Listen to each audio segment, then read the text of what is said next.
As an epidemiologist, I would want it not to happen, and at least until June. And that gives us more time for the authorities to do their target testing, which I know that they're already doing.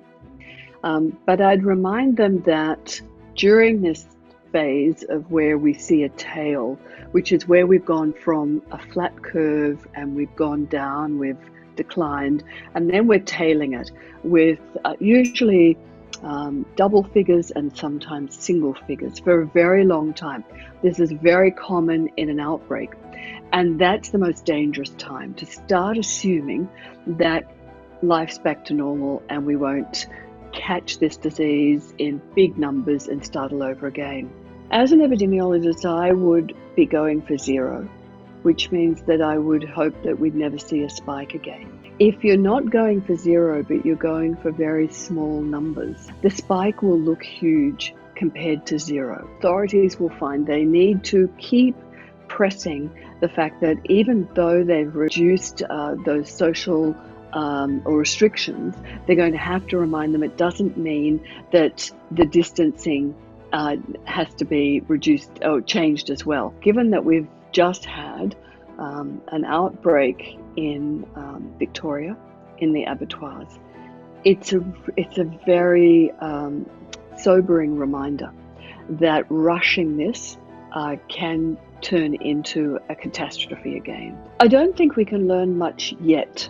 I mean, they're moving into their spring time and into summer. I think that it's a bit too soon to understand whether the lifting of their restrictions has been premature, given they've got huge numbers of still active cases in, for example, places like New York City. They may be able to think about loosening up, but with caveats such as mask wearing in public.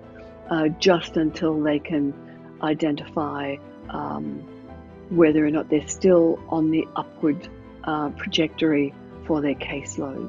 We're going into winter, and if SARS-CoV-1 is similar to SARS-CoV-2 for its temperature, where in the wintertime, not only can it survive in the cooler months, but also it's behaviorally driven.